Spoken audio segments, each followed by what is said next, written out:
Assalamualaikum warahmatullahi wabarakatuh.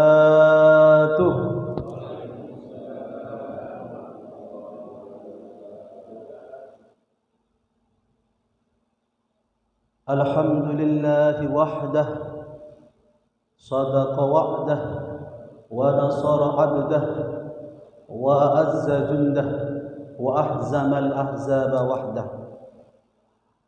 Ashhadu an la ilaha illallah wahdahu la sharika lah, wa ashhadu anna Muhammadan 'abduhu wa rasuluh. Allahumma salli ala sayyidina Muhammad ibn Abdillah wa ala alihi wa sahbihi wa mawalah, amma ba'd. Faqad qala Allah ta'ala fi kitabihil karim, na'udzu billahi minasy syaithanir rajim. Al-hajju ashhurun ma'lumat, faman farada fihinna al-hajja fala rafatha wala fusuqa wala jidala fil hajj, wa ma taf'alu min khairin ya'lamhu Allah, wa tazawwadu fa inna khairaz zadi at-taqwa. Wa qala aidan lan yanala Allah luhumuha wala dima'uha walakin yanala Allahu at-taqwa minkum. Al-ayah. Sadaqallahul azim. Yang kami hormati pengurus Dewan Kemakmuran Masjid Darul Muttaqin, dan yang kami bangga-banggakan dan kami sayangi sahabat-sahabat kami, para pejuang subuh yang hadir pada kesempatan pagi hari ini, dan seluruhnya jamaah kaum muslimin, bapak dan ibu, semuanya tidak dapat kami sebutkan satu persatu. Mudah-mudahan selalu dimuliakan oleh Allah Subhanahu wa taala. Hari ini bapak dan ibu semuanya, kita akan sedikit mempelajari ada peristiwa-peristiwa yang penting di 10 hari bulan Zulhijjah,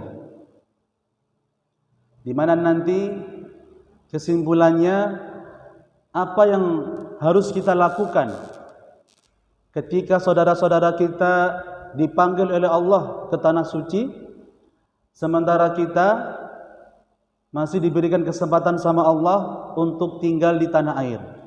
Itu nanti sebagai kesimpulannya. Maka pelajaran subuh kali ini sangat penting. Sama-sama kita belajar, mengkaji melalui keterangan para ulama, diambil dari hadis maupun Al-Quran. Baiklah, Bapak Ibu yang dimuliakan Allah Subhanahu wa taala, pertama-tama kami mengajak kepada kaum muslimin dan muslimat yang tentunya yang di tanah air, kita semuanya, jamaah Bapak Ibu semuanya, jika Allah Subhanahu wa taala memberikan satu malam yang disebut kemarin adalah Lailatul Qadar di 10 terakhir bulan Ramadan, maka kita kaum muslimin jangan sampai lupa ada 3/10 yang sebenarnya Allah Subhanahu wa taala berikan kepada kita, yang kita wajib seharusnya sebagai kaum muslimin untuk berlomba-lomba.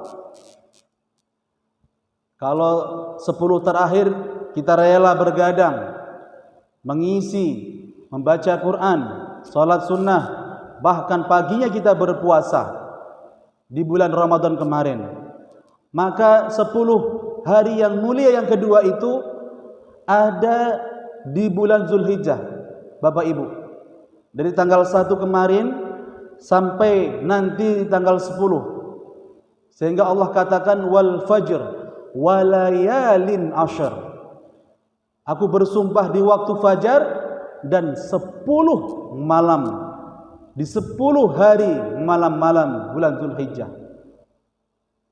Dan 10 hari yang ketiga itu ada di Muharram yang kita sebut dengan Yaumul Ashura, hari Ashura. Nah, ini jangan sampai kita lupa.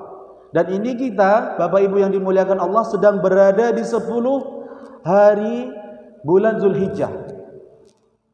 Bapak Ibu tahu nggak kita hari ini tanggal berapa? Kita sudah berada di tanggal 6.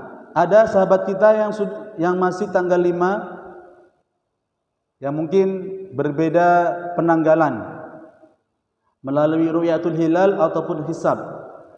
Yang jelas kita ikut pemerintah akan jatuh Idul Adha di hari Kamis. Berarti kalau hari Kamis sekarang ini Senin, Selasa, Rabu, Kamis, berarti kita berada di tanggal 6 bulan Zulhijjah. Dan jamaah yang dimuliakan Allah Subhanahu wa taala, sebagaimana kita berlomba-lomba di 10 terakhir bulan Ramadan, maka tentunya kita harus lebih keras lagi. Karena kalau Ramadan 1 malam jamaah. Tapi kalau Zulhijjah ini siang malamnya 10 hari berturut-turut.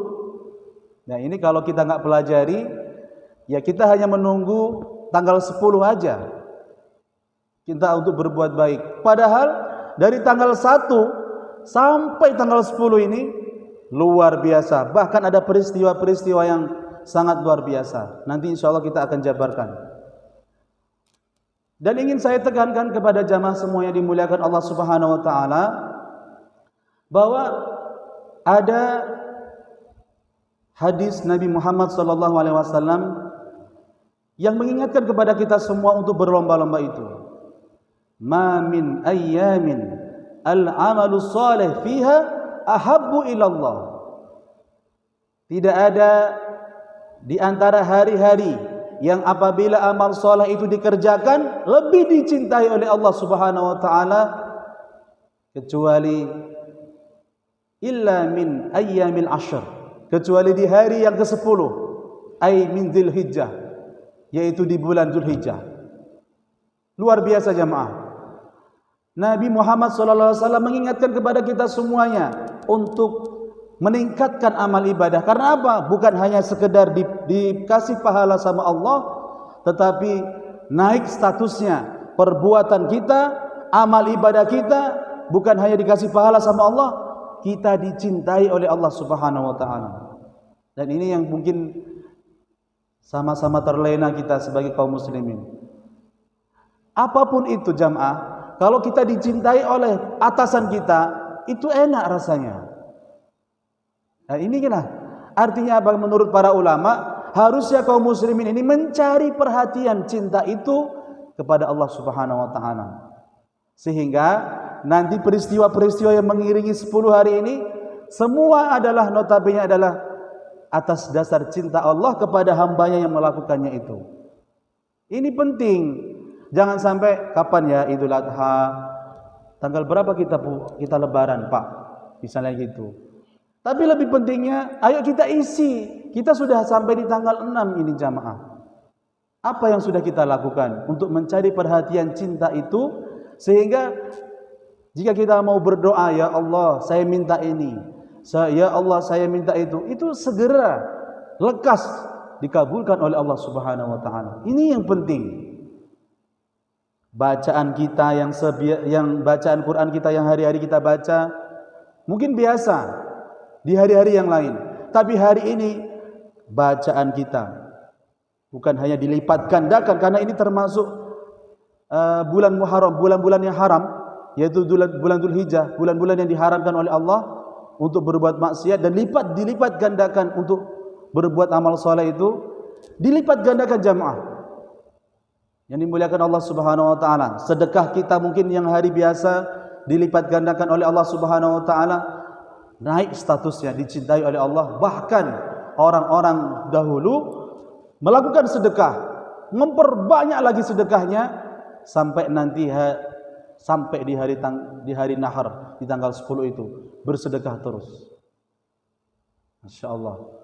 Nah, perlu kita bahas pada hari ini Saya putarkan kembali biar nanti kawan-kawan juga bisa menyaksikan tayangan kami ini, bahwa ada suatu peristiwa yang sangat penting yang mengiringi 10 hari ini di bulan Zulhijjah ini jamaah yang dimuliakan Allah Subhanahu wa taala. Kenapa sih kalau Ramadan cuma satu yang Allah rahasiakan, tapi kalau Zulhijjah 10 harinya ini Allah muliakan, Allah sayangi, Allah cintai.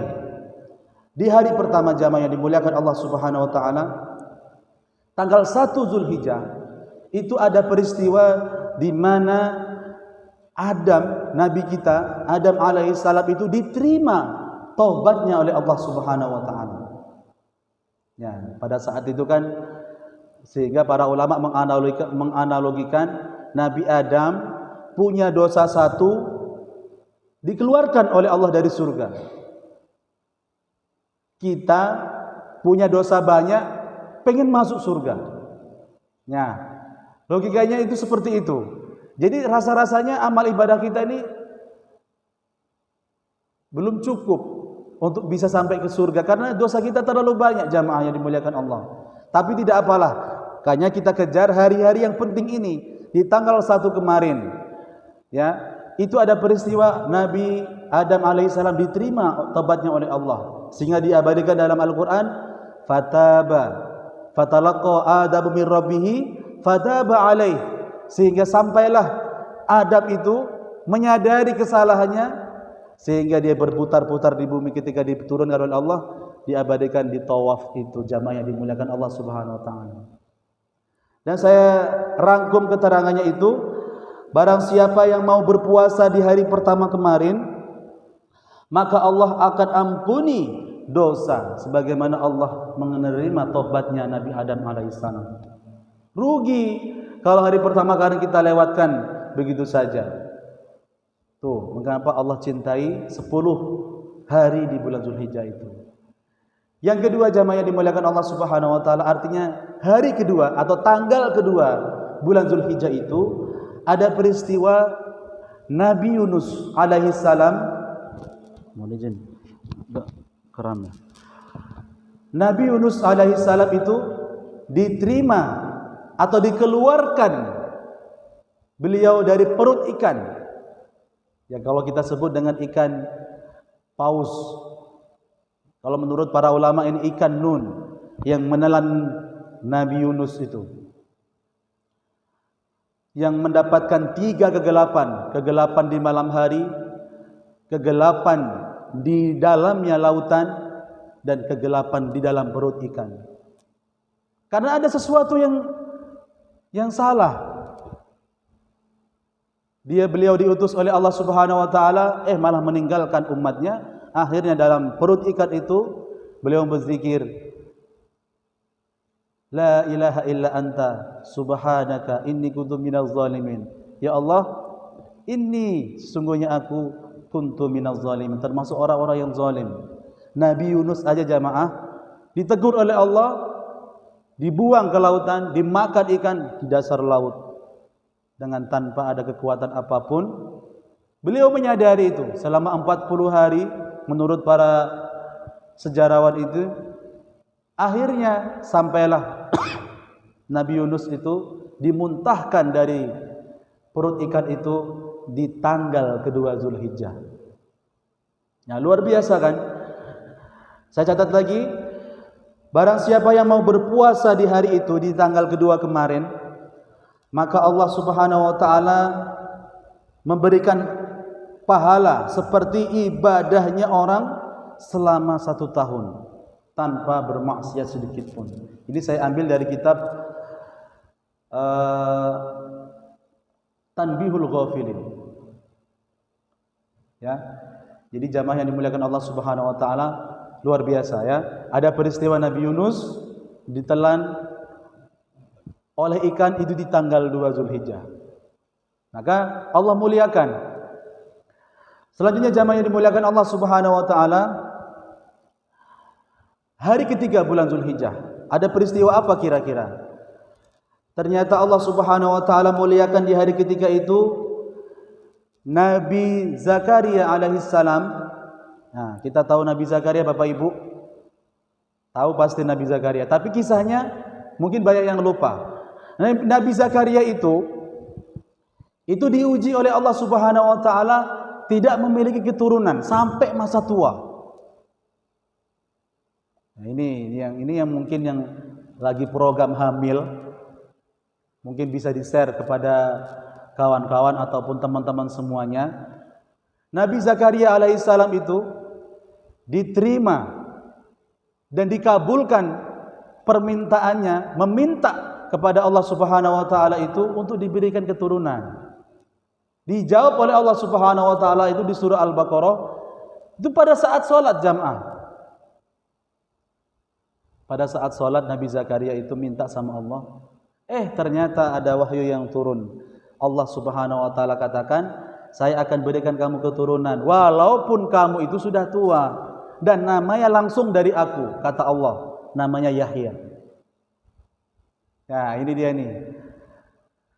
Ini yang jamaah mungkin Bapak Ibu yang mungkin lupa. Pada mungkin kalau tanggal ketiga itu, kemarin itu, kalau orang mau sedikit beribadah, lebih serius lagi, berdoa kepada ya Allah, mungkin aku banyak dosanya, menyesal.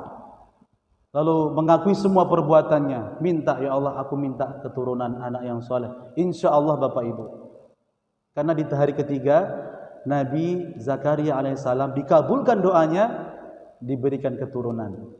Dan saya catat keterangannya, barang siapa yang mau berpuasa di hari ketiga bulan Zulhijjah, maka Allah akan kabulkan doanya sebagaimana doa Nabi Zakaria. Ini penting. Jadi kalau nggak ngaji, banyak yang nggak tahu jamaah yang dimuliakan Allah Subhanahu wa taala. Tapi mungkin video saya ini bisa jamaah nanti share kepada, tapi udah lewat ya tanggal 3 ya, tapi nggak apa-apa, masih ada kesempatan.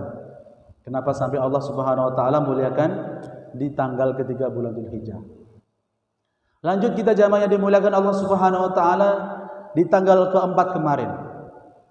Setelah ada Nabi Zakaria di tanggal ketiga, ternyata tanggal 4 Dzulhijjah itu Allah muliakan karena Nabi Isa alaihissalam itu dilahirkan ke bumi. Jadi kalau mohon izin saudara-saudara kita yang mungkin beda agama sama kita menganggap kelahiran Nabi Isa itu di mana, ya kan? Di bawah pohon cemara, mungkin diguyur oleh butiran-butiran salju. Tapi itu berbeda jauh dari pandangan kita sebagai seorang muslim. Di Baitul Lahmi atau sekarang di Israel sana Bethlehem. Itu Nabi Isa lahir di sana. Tidak ada namanya pohon-pohon yang sangat rindang, justru panas. Dan ketika Maryam menggetak-getakkan pohon kurma itu karena ingin melahirkan wanita yang suci itu tanpa ada ayah, maka disitulah Allah Subhanahu wa taala tegur oleh Maryam itu, jangan sedih. Ya. Karena suatu saat nanti bayi yang kamu lahirkan nanti itu akan menjawab semua kegaduhan-kegaduhan yang ada di Bani Israel situ. Makanya jamaah yang dimuliakan Allah, jangan sampai kita lupa dengan peristiwa itu. Tanggal 4 itu ada peristiwa lahirnya Nabi Isa alaihissalam. Sehingga dikatakan, barang siapa yang mau berpuasa di hari yang keempat itu, maka Allah akan hilangkan kefakiran dan kesusahan. Insya Allah Pak. Kefakiran ini kan banyak orang yang ingin berlomba-lomba, nggak mau miskin, takut bangkrut. Kalau tahu ini oleh orang-orang ataupun kawan-kawan kita, mereka akan mengejar. Karena Allah akan hilangkan kefakiran bagi orang yang mau berpuasa di hari keempat bulan Dzulhijjah. Lanjutnya jamaah yang dimuliakan Allah Subhanahu wa taala, di hari kelima bulan Dzulhijjah kemarin ya, hari Sabtu, hari Jumat, di mana Allah Subhanahu wa taala memperingati bahwa di tanggal kelima itu ada peristiwa lahirnya Nabi Musa alaihissalam itu pada tanggal 5 Dzulhijjah. Allah muliakan Nabi Musa, di antara adalah nabi yang bisa berkomunikasi, bercakap-cakap dengan Allah Subhanahu wa taala secara langsung itu di Bukit Tursina. Nabi yang dimuliakan oleh Allah Subhanahu wa taala memiliki kekuatan dan kesabaran luar biasa. Maka ada keterangan barang siapa yang mau berpuasa di tanggal 5 bulan Dzulhijjah, maka Allah akan selamatkan dari kemunafikan dan dari siksa kubur kalau dia meninggal dunia nanti.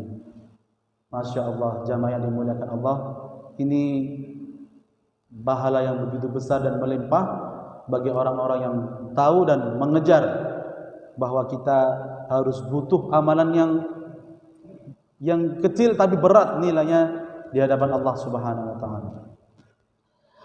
Lalu apa yang terjadi di tanggal ke-6 bulan Dzulhijjah, jamaah yang dimuliakan Allah Subhanahu wa taala? Ya, ini tanggal sekarang ya, hari ini. Di tanggal ke-6 itu ada peristiwa dibukakannya pintu kebaikan-kebaikan oleh para nabi. Jadi para nabi dahulu itu ketika masuk tanggal 6 bulan Dzulhijjah, ini Allah Subhanahu wa taala bukakan pintu-pintu kebaikan. Apapun itu jamaah yang dimuliakan Allah Subhanahu wa taala. Makanya nabi-nabi dahulu itu tahu tentang hal ini dan pasti Allah Subhanahu wa taala tolong dalam perjuangan dakwahnya. Dan kalau kita mau berpuasa di tanggal 6 hari ini, ya, di tanggal ke-6 ini Allah akan pandang hambanya dengan pandangan rahmat. Jadi Allah turunkan kasih sayang lebih di hari ini jamaah, di tanggal ke-6 ini apabila kita mau berpuasa. Lalu masuk di tanggal ke-7 bulan Dzulhijjah. Ini ada peristiwa apa? Yaitu ditutupnya pintu-pintu neraka. Insyaallah jamaah yang dimuliakan Allah Subhanahu wa taala, ini banyak yang tidak tahu ya bahwa neraka itu Allah Subhanahu wa taala sudah siapkan dan sudah Allah ciptakan, dan Allah memang gaibkan, itu termasuk dari la raiba fiha. Tidak perlu kita ragukan lagi dari hal-hal yang gaib itu karena termasuk dari keimanan. Maka Allah Subhanahu wa taala itu tutup pintu-pintu neraka itu peristiwanya ada di tanggal 7 bulan Dzulhijjah. Maka sangat penting dan sangat Allah muliakan. Sampai-sampai ada keterangan barang siapa yang mau berpuasa di hari ke-7 bulan Dzulhijjah, maka Allah Subhanahu wa taala akan menutup 30 pintu kesusahan dan membuka 30 pintu kemudahan. Jadi Masya Allah yang saudara-saudaraku yang puasa hari ini kesusahan-kesusahan ini Allah akan hilangkan. Dan Allah berikan kemudahan-kemudahan. Mungkin yang buka usaha, yang mungkin lagi sedang renovasi, mungkin sedang ada gawean, di hari ini Allah mudahkan bagi orang-orang atau saudara-saudara kita yang berpuasa. Jamaah yang dimuliakan Allah Subhanahu wa taala. Sampailah besok jamaah yang dimuliakan Allah Subhanahu wa taala, di tanggal ke-8 tanggal ke-8 bulan Dzulhijjah. Ini yang saudara-saudara kita ini berlomba-lomba menunggu di sini. 8, 9, 10. 3 hari ini kebanyakan kalau tidak puasa di tanggal 1, saudara-saudara kita ini mencari puasa di 3 hari, bukan puasa aja ya. 8, 9 puasa, 10 itu mereka kejar-kejar itu. Diharapkan puasa di tanggal 10 ya. Tapi mereka kejar. Dan kita semua yang hadir pada pagi ini harus kita tahu apa yang harus kita kejar. Nah, jadi kalau ada kesempatan, badan kita sehat, mungkin aktivitas gak terlalu padat, yang menguras tenaga, sama-sama Bapak Ibu kita puasa di tanggal 8. Ada apa itu? Di tanggal 8 itu Allah ingatkan kepada kita yang disebut dengan hari Tarwiyah. Apa itu hari Tarwiyah? Menurut para ulama itu dibagi 2. Tarwiyah itu bisa dimaknai dengan kata irtawa. Irtawa itu adalah orang yang sudah banyak pembekalan airnya. Kalau kita lihat kamus bahasa Arabnya itu jamaah. Jadi apa artinya? Jamaah haji yang ada di tanah suci itu masuk pada tanggal 8 itu, mereka mempersiapkan, bersiap-siap. Ya, makanya kalau kita lihat sebagian yang Idul Adha-nya hari Rabu, berarti hari ini mereka sudah siap-siap. Maka berita tadi pagi di di tanah suci itu mereka bersiap-siap menuju ke Mekah. Dengan membawa persiapan pembekalan itu. Nah, pembekalan itu yang namanya tarwiyah. Menurut para ulama ini jamaah yang dimuliakan Allah Subhanahu wa taala. Dan kita yang ada di tanah air haruslah mempersiapkan juga. Apa yang harus kita siapkan di hari ke-8 itu? Kita mempersiapkan menuju ya hari perenungan nanti di tanggal 9 Arafah itu. Persiapkan apa yang mau kita siapkan. Yang mampu hartanya, siapkan hartanya untuk berinfak. Yang mampu puasa kesehatannya, kita siapkan untuk berpuasa. Yang mampu waktunya, kita siapkan di jalan Allah Subhanahu wa taala. Gitu seharusnya yang harus kita pandang. Nah, ini kalau tentang bulan Dzulhijjah pada santai-santai semuanya. Dan ini sesuatu yang mungkin kurang tepat jamaah kalau kita bersantai-santai. Ini semua Allah muliakan. Dan menurut para ulama yang kedua, tarwiyah itu diambil dari kata ara, yuri, yaitu artinya melihat. Artinya apa?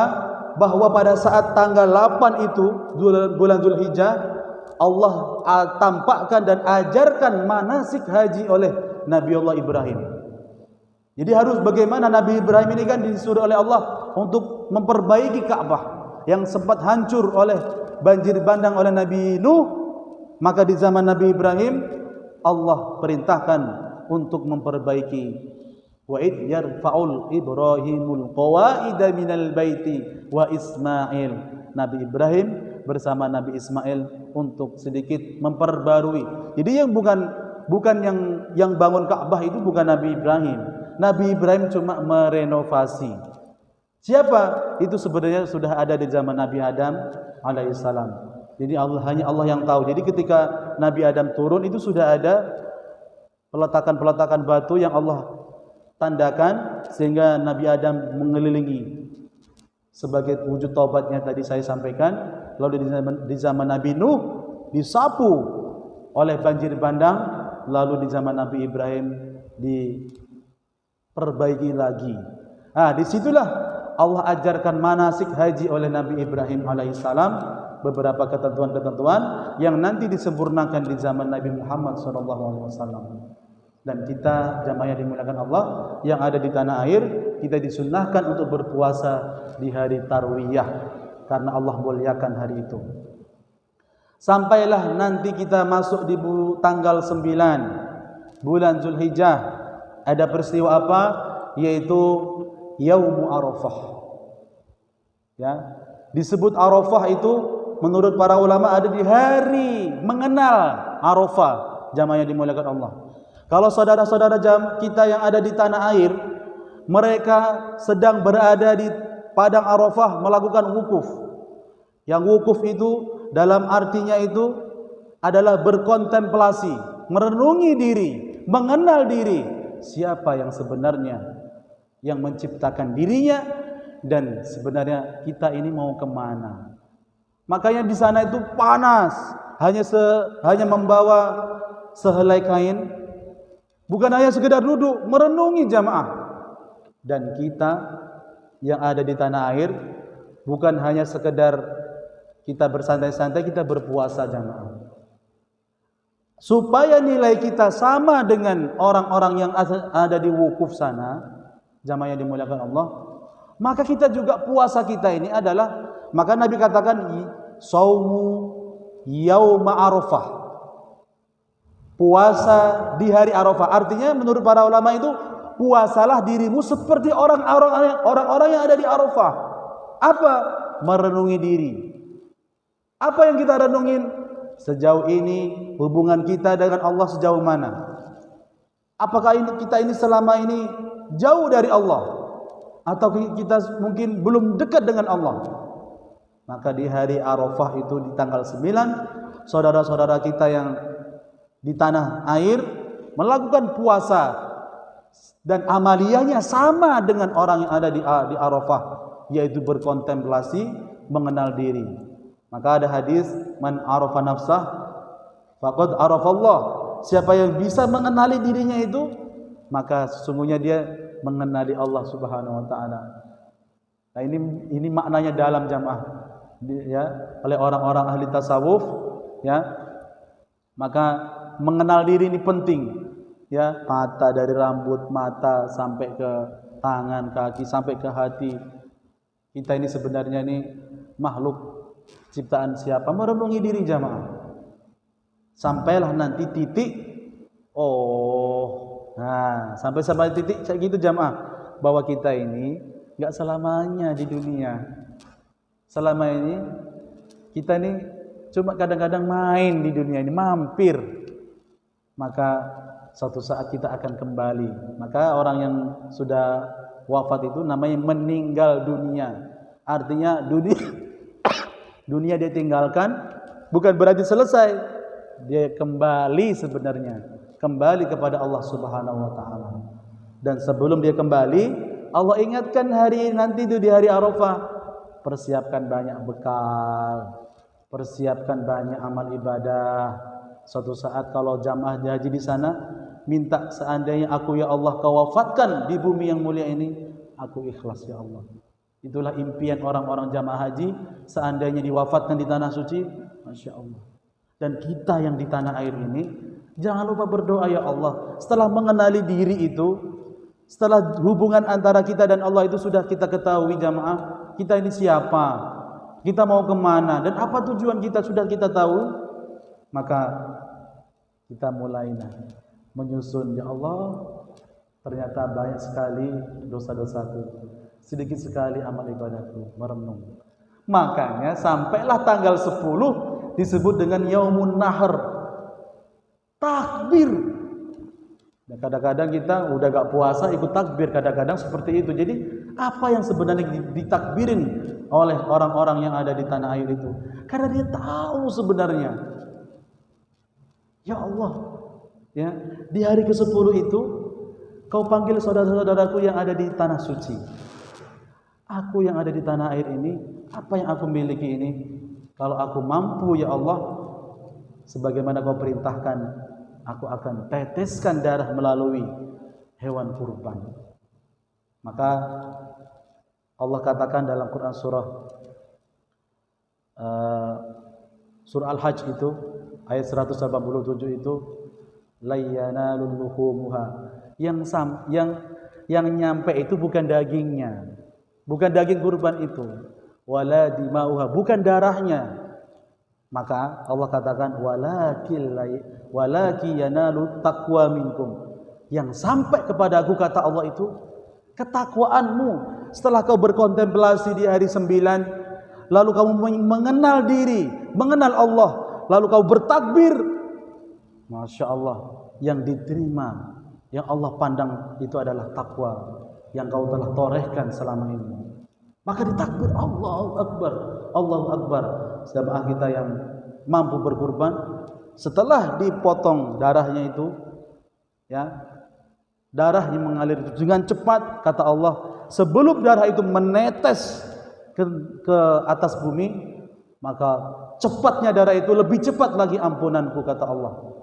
Nah, inilah pentingnya jamaah. Maka setelah merasa diri dekat dengan Allah, maka ada sunnah yang diajarkan Nabi, orang yang berkurban setelah hewannya itu dipotong, berdoa, inni wajjahtu wajhiya lilladzi fataras samawati wal ardh hanifan musliman wa ma ana minal musyrikin.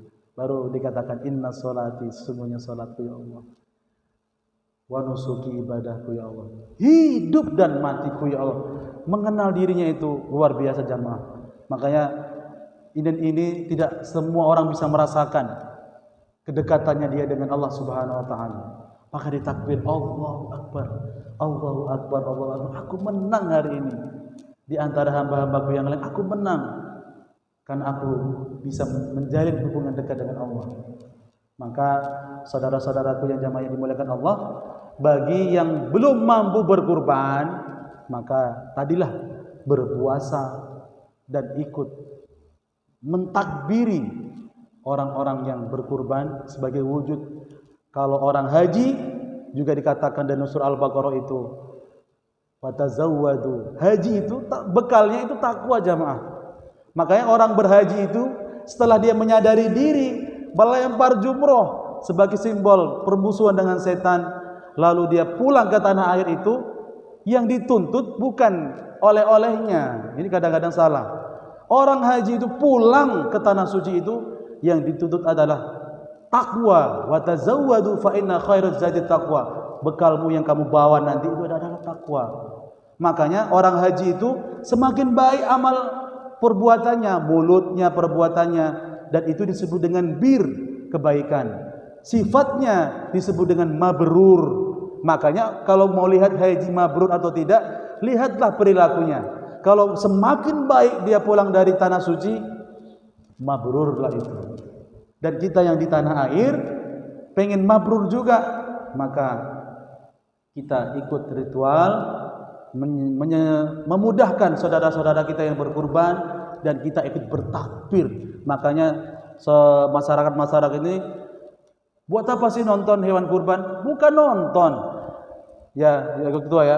Sebenarnya saudara-saudara kita ini ingin merayakan kemenangan bahwa dia telah berhasil menjalin hubungan dekat dengan Allah Subhanahu wa taala. Itu sebenarnya yang ingin kita gali. Kenapa kita harus berpuasa? Kenapa kita harus berkurban? Kenapa kita harus ikut-ikut berpartisipasi, ikut membagikan daging? Itulah hari kemenangan. Makanya jamaah ini yang paling penting ini, yang sebagai penutup, jika nanti di tanggal 10 kita belum juga sadar bahwa kita belum dekat dengan Allah, maka Allah saking baiknya itu kasih 3 hari setelah itu, yang disebut dengan hari tasyrik. Hari tasyrik itu bukan nambah libur. Hari tasyrik itu adalah hari perenungan. Apabila di hari 10 kamu belum dekat dengan Allah, maka masih ada 3 hari kamu bisa lakukan. Maka para ulama mengatakan, yang bersumber dari hadis itu saya bacakan, barang siapa ini ketua jamaah semuanya yang berinfak, yang bersedekah di hari ke-10 itu sampai hari tasyrik itu, saya katakan, siapa yang bersedekah pada hari ke-10 dan 3 hari setelahnya itu, maka Allah akan bangkitkan nanti di hari kiamat dalam keadaan aman. Masya Allah jamaah. Sedangkan orang-orang tersebut diberi timbangan amalnya melebihi beratnya gunung Uhud. Masya Allah Pak. Jadi kalau kita mungkin belum mampu berkurban, maka kesimpulannya adalah kita berpuasa, berkontemplasi, merenungi diri, lalu kita ikut bertakbir dalam penyembelihan hewan kurban, lalu jangan lupa kita berinfak, bersedekah, berbuat baik pada saat itu, karena itulah hari kemenangan yang hakiki. Jamaah yang dimuliakan Allah Subhanahu wa taala. Itu yang bisa kami sampaikan. Ini penting. Kenapa kita harus berada di bulan ini? Karena Allah ingin kita itu mengenali hari-hari 10 ini, dan kita mengambil hikmahnya, dan kita mengenali diri. Itu yang paling penting. Jamaah yang dimuliakan Allah Subhanahu wa taala. Mohon maaf apabila ada kata-kata yang salah. Ini semua saya niatkan karena kami cinta kepada saudara-saudara semua. Niatkan karena Allah, karena ilmu wajib disampaikan dan wajib diamalkan. Walaupun tidak semuanya, kita ambil ilmu itu sedikit dan meminta kepada Allah Subhanahu wa taala untuk diberkahi dalam kehidupan kita. Dari ilmu itu dimudahkan aktivitas kita, lalu dilimpahkan rezeki. Setelah Allah berikan rezeki, kita bantu orang lain. Ya, jadi bukan untuk membangga-banggakan diri, ya, dititipin oleh Allah Subhanahu wa taala rezeki yang banyak, bukan untuk menyombongkan, tetapi justru kita adalah agen yang harus kita salurkan kepada orang-orang yang membutuhkan. Usikum nafsi bi taqwallah. Assalamualaikum warahmatullahi wabarakatuh.